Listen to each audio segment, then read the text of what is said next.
What up YouTube? Welcome back to my latest video. Going to be checking out a video from Philippines Life today.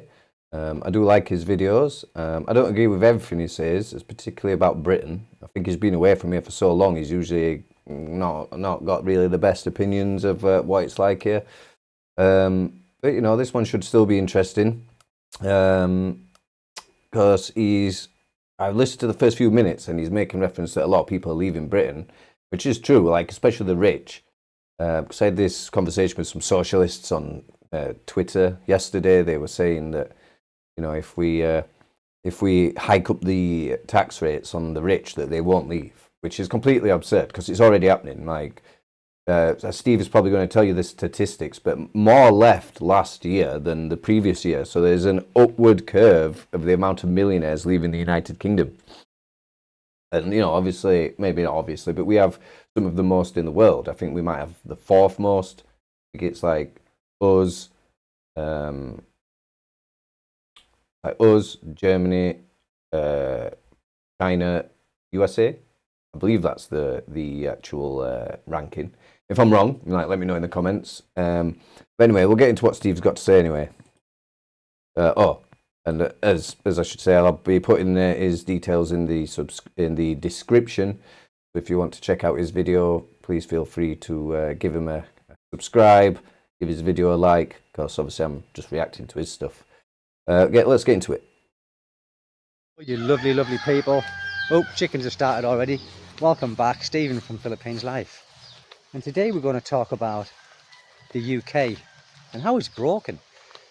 And it really is broken, guys. It's starting to rain as well, but I will continue with this video for you people. Did you know in 2024 over 400,000 people left the UK? That's the size of a major city, just up and left. Just disappeared. Just literally disappeared. And that's in 1 year. You know, the crippling cost of living in the UK. It's, you know, the soaring energy bills, and they are. Because, you know, like I do talk to friends in England, you know, my friend Craig, and he's saying to me, Stephen, if you ever come back to the UK, you're stupid. I've got no intentions. But, you know, rent is sky high in the UK. And also, people, Correct. first-time buyers, what chance have they got? So yeah, he's correct. A lot of people are leaving. I was going to be coming to the Philippines. I should be there now, but I opted not to go and to go a little later. I mean, I'm not going to stay there. Essentially, I'd just be going for a prolonged amount of time, make some, you know, travel vlogs, etc. But I've missed several earthquakes and a bit of civil unrest, so I think I made the right decision in staying here for now. But essentially, I don't think there's any easy fix. The entire world is in chaos. You know, like, I do think going from here to the Philippines, I would be going from the frying pan to the fire, to be honest. But there are other motivating factors why I obviously would be going to the Philippines, being a unmarried man. But yeah, he's right. Like, I want be interested to see where he goes with this. I'll make this full screen as well. Buying a house in the UK, the thought now is just a distant dream. They just simply can't. So the UK's lost its charm, in my opinion. It used to be a, you know, like, you know, the land of hope and glory. Yeah, I mean, it's not what it once was. I don't think it's fair to say it's lost its charm. There's many people from other countries that still view the United Kingdom as being a very good country and good people, etc. But recent events, our politicians are really not helping matters, trying to install digital IDs, ignoring the local populace's demands for less immigration, etc. Sort of like, you know, making this into a bit of a laughing stock. Although, you know, everywhere's the same. Canada, Australia, even, you know, the United States, even with Trump, they're still having to fight off the woke mind virus. So it's no one's perfect at the moment. We will prevail, though. This is all a phase that we're going through, and the woke nonsense will disappear eventually. But yeah, we are kind of stuck with it for the moment. Hey, where's my cursor gone? Is it now? Is it now? The political unrest, all of a different leadership since 2016, I think. Just different leaderships, and none of them can get it right. None of them. I think the different leaderships is from 2000 and... No, he's right, actually. Yeah, he's right. 2016. Yeah. Yeah. Yeah, he's right. Thinking about it. Never mind. Can get it right. Why can't they get their act together? Because they are all being funded by certain billionaires that I don't want to mention. And the fact that, like, quote unquote, our side have our own billionaire in Elon Musk seems to make them angry. But they appear to be unaware that there's certain millionaires funding all the politicians that are essentially all against the great British public. That's why they can't get their act together, because there's a concerted effort to try and destroy the West. And I don't know if it's just to like level the playing field with all the other poorer countries, but there's certainly a coordinated effort to be able to denigrate us. Like, and we essentially, the Labour Party are behaving just exactly the same as the Tories were before. They've just cranked it up to 11, so everything's getting worse a lot faster now. But essentially, they're just both part of the Uniparty, both part of the swamp. So none of them can be trusted. I don't even trust Farage, to be honest. I know many people watching this are going to be upset. He's the best of a bad bunch, to be honest.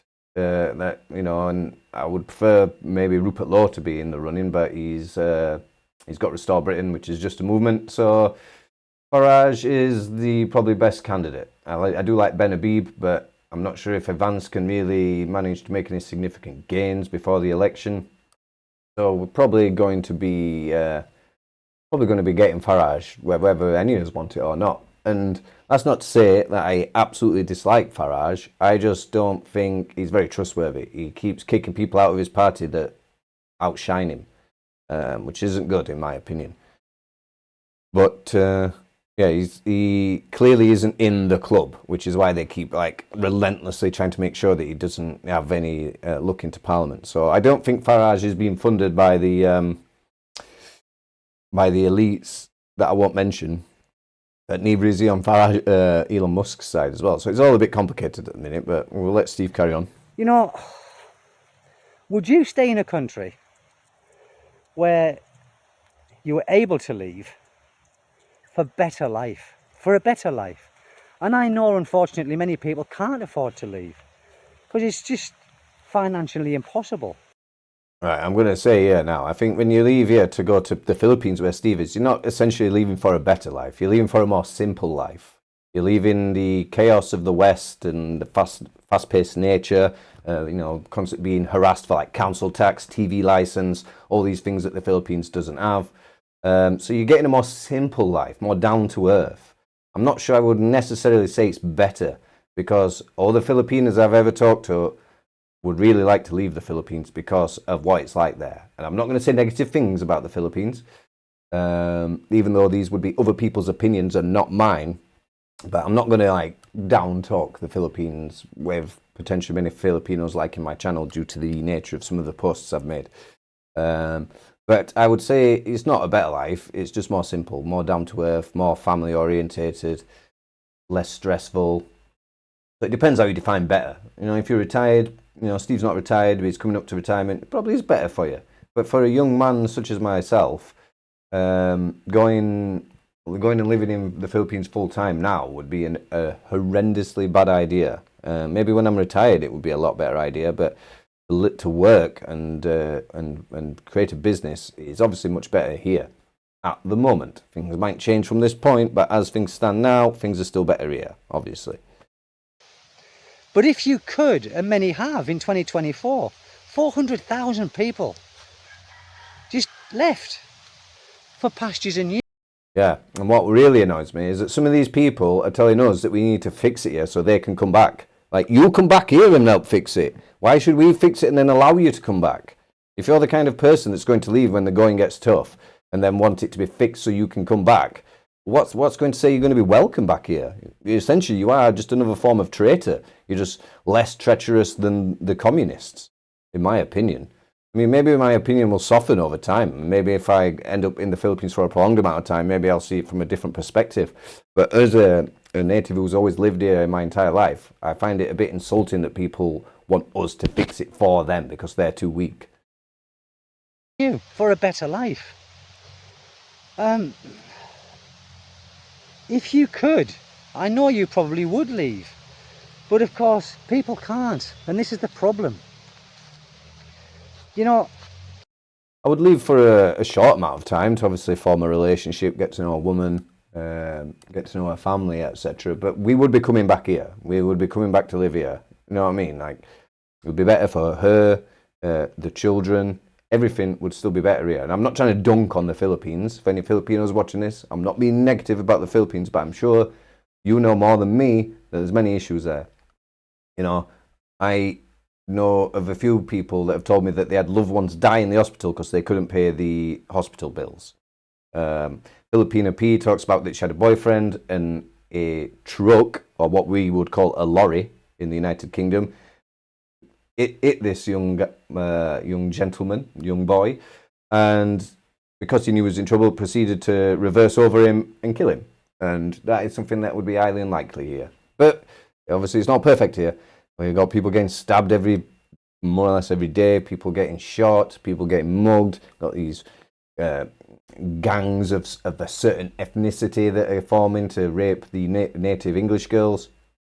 So, yeah, things definitely aren't perfect here. But I kind of think people get rose-tinted glasses, and Steve doesn't appear to have rose-tinted glasses from the other videos I've watched, but he is presenting it in a very rose-tinted way here, which I don't think is going to be very helpful to people that are going to leave the UK and then realise that life is just the same everywhere else. You know, can it be better in some places? Like, I wouldn't want to go to North Korea. No. But this is definitely one of the best places to live in the world, and there's nowhere I would move to be honest. I'm not trying to insult any Americans, Australians, Canadians, New Zealanders, anybody, you know, any Japanese or anything. I love this place. Here is home. I don't see anywhere being better than here. To be honest, I know Americans will get upset at that, but it's just because you've got the most currency. You've got the monetary system runs from your country, so you have the most wealth. But I wouldn't say it's a better country per se. No doubt Americans will get mad and type that in the comments now, but whatever, stay mad. The UK is forcing its residents, its citizens, to leave. How hideous is that? And they don't care. They probably want you to leave. They probably do. The truth be known. You know, 60% of residents are feeling or are financially insecure. In the UK, 60%. 60% of people. The house prices is just ridiculous. It's just totally ridiculous. Yeah, and I would say I'm one of those people. I'm financially insecure. It doesn't help that I just left a job yesterday, but the job was bad for my health, so I can put more time into YouTube again now. But yeah, the financial insecurity is massive here at the moment, and it shouldn't be. I know it's for any Filipinos or anybody else in other sort of less affluent countries might find it a bit weird that we're financially insecure because they have the perception that we're all rich. But the government is just extracting as much wealth out of us as they can whilst giving very little back. And we are all suffering. And this is why one of the reasons I'm starting YouTube, to make my own money, not have to be reliant upon another boss. I mean, obviously I'll be reliant on other people. Particularly you, my viewers. There's links in the description if you want to help me while I'm unemployed. But yeah, anyway, I'll carry on. Let Steve talk. Fewer jobs and less opportunities. You know, when I was at working age, you could walk out of one job on a Friday and walk into another on a Monday. I know those days are long gone, but that's... Yeah, and even back in like 2016 to 2020 period, I would say it was still that maybe not that fast, but you could walk out of one job and have another job for the next week. Maybe if you were lucky, it'd be 2 weeks later. But now you can go months in between. I mean, I've quit my job at the moment because I know it's Christmas and I'll be able to get a Christmas temp job somewhere. So I'll be able to find a job pretty rapid. But even when I was younger, you could walk out of one job and find another job within a week or two. But now it's just horrendous. And you've got to imagine as well that racism is a big part of this. Anti-white racism. Like, why?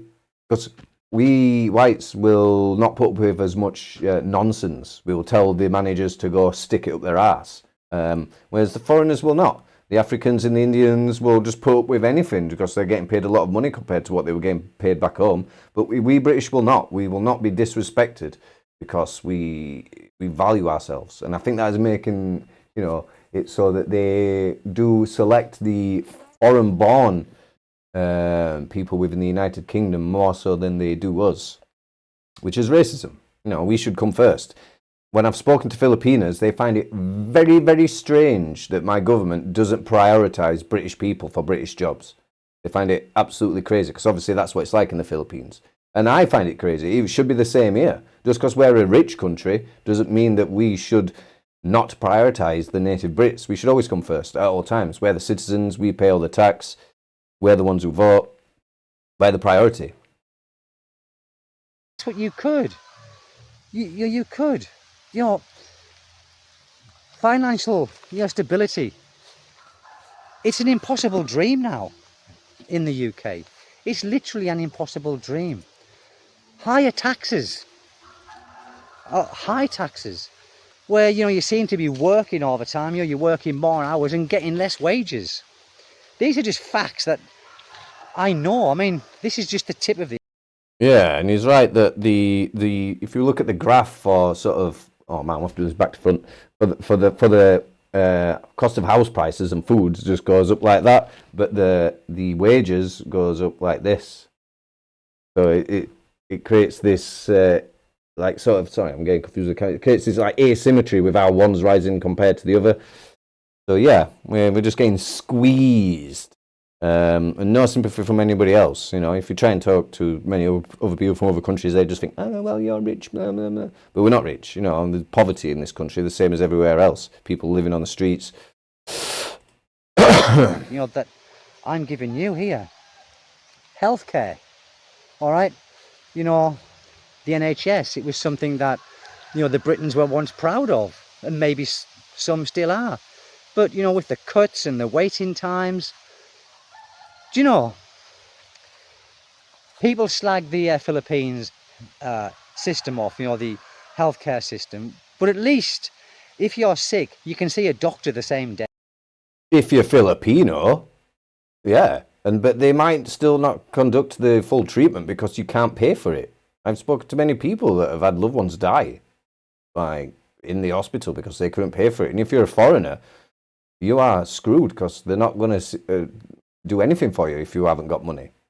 So I'm not sure quite what Steve's on about. He's contradicting everything I've ever been told by actual Filipinos. Here. In England, even when I was there, you phone up your GP and you ask for an appointment. I'm not feeling very well. Well, sir, I'm sorry, but there's no appointments till next Thursday. Next Thursday? It's only Wednesday today of this week. Sorry, sir, but there's no more appointments. It's like, you have to be a magician and book in an appointment where you think. Maybe I'm getting confused with what Steve meant. Maybe in the Philippines you can see what we would call a general practitioner, a GP, the same day, and they will treat you as long as you can pay for it. But in a hospital, you would be just as you would be rapidly seen to if it's an emergency, if you need to see the actual hospital. So I would still say that we have an edge over the Philippines there. So I'm not 100% sure what Steve's talking about, especially as a foreigner. Like if you're British and you want to go to the Philippines and live there, you best have some way of being able to get somebody to pay the hospital to fix you if you're unconscious or in a coma. Otherwise, you're screwed. You're dead. And Steve's mentioned this on some of his own videos himself, so I find it a bit weird. He's contradicting himself a little bit, but maybe I don't understand. You might be unwell. How ridiculous is this? How ridiculous is this, really? So, this is the problem. People who don't live in England, like here in the Philippines, people think England is a glorious place. It once was. And it is a glorious place if you've got lots. It still is a glorious place. Like, this is the nuance that's getting lost between both the extreme right and the extreme left, right? It still is a glorious place here, but things are getting worse. So I'm not saying there aren't issues here, but this is still a glorious country with an incredibly fruitful history and culture. So yeah, I kind of think Steve's he's been a bit biased here. I mean, maybe I'm being biased because I still love it here. You know, I wouldn't want to live anywhere else. Still is a glorious place, and I know it means Filipinos rather do have a very rose-tinted view of what it's probably like in the United Kingdom. Like just like snow. I mean, I'll mention something that's not political. Like snow. Filipinos seem to love snow. They want to experience snow. But you ask a British person, most of us do not. We don't like snow because it's a big pain in the ass. It makes life hard work. You can get injured and potentially die leaving the house when it's snowing, more so than when it's not snowed. So yes, obviously people from poorer countries have a very warped view of what it's like in the United Kingdom because it's not a paradise, even though many of them think it is. But it is still a glorious place to live. You know, and when we fix it, it will continue to be a glorious place to live because we will fix it. Of money and can afford to live there. Unfortunately, it's getting worse and worse. I have a friend and he's got a charity and it's called survivingthestreets.uk. And he's had this charity for around about 10 years to my knowledge. And when he started, he used to go out and, with his volunteers and feed the homeless. And this was in southeast England. Now, he said over the course of the years, he's noticed a dramatic increase in homeless people. And homeless people, not where they don't want to work or they lazy, homeless people where they've lost their jobs and they can't pay their rent anymore. So they just lose hope. And he said, Stephen, the amount of people who are committing suicide, some of these homeless people who he's seen them over the course of the years where he's been feeding them over the course of the years and suddenly they just not there no more. Where they just given up and, committing suicide. This is England, people. This is not, I'm not talking about a third world country here. I'm talking about a country that's meant to be very rich. To be fair, that happens all around the world. I mean, maybe there's a few isolated instances. Maybe they don't have homeless in like Singapore or Japan or Sweden. But the vast majority of this applies everywhere. I mean, certainly in America. And I would say, well, it would probably apply in China if they didn't probably kick all the homeless out into the provinces. But yeah, I mean, I still think he's been a bit biased. He's skewing the information a little bit, but I get his overriding point. And I don't want, if Steve is watching this, I don't want to think I'm being negative. I do enjoy his channel. I don't fully agree with his stance when he starts talking about Brittany. There's only one thing that's rich in London, and that's the sterling.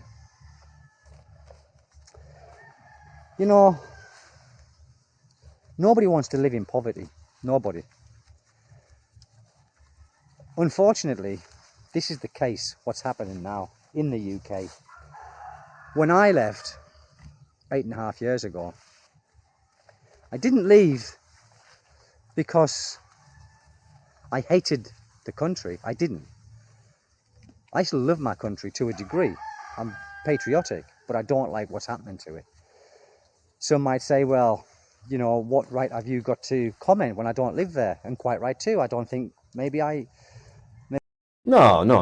I don't think this is true. People can still have a comment. Just like I said about those that are like living in Spain and want it to fix it for them. I would say your opinion is probably less relevant if you're going to like cowardly run off and hope we'll fix it for you. But you are still a citizen. You still grew up here. We're still a valued member of what would be our civilization if you came back. I would say you're still entitled to an opinion, but just your opinion is less relevant. It's like the Douglas Murray thing. If you remember when Douglas Murray said, "Have you even been to Israel?" And Douglas Murray was like half right, because if you've been to Israel, then you probably have a better opinion than someone who's not been to Israel. Like, if you've been to China, you probably have a better opinion than someone who's not been to China. But we live in a digital age where information is, at your fingertips, so you can still research. I don't have to visit North Korea to know I don't want to go to North Korea. So I think, proximity is definitely an issue. The more the greater your proximity is somewhere, the better your opinion is. Steve's not been in the UK for a long time, so his opinion will be less relevant than mine because I've been here all my life. But likewise, his opinion on the Philippines is more relevant than mine. And even though I think he's made a mistake when he's describing the healthcare system in the Philippines, his opinion is still more relevant than mine. You know, I'm just voicing my opinion. I seem to have been told different things.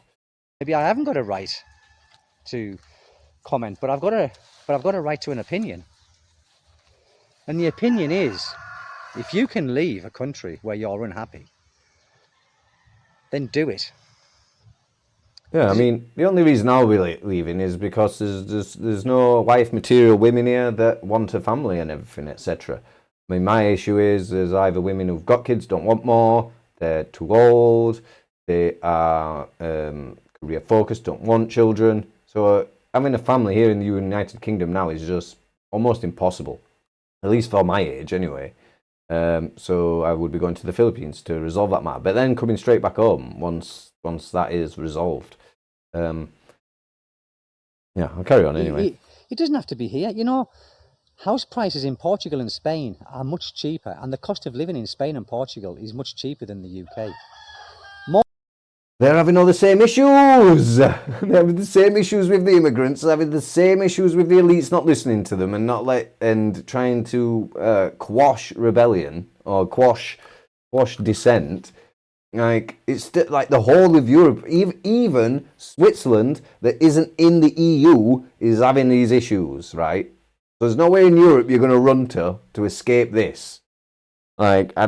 These people living in Spain are just politically unaware to see what's happening in Spain. I mean, how do you think these immigrants are getting into France? They're getting into France from Spain and from Italy and from Portugal.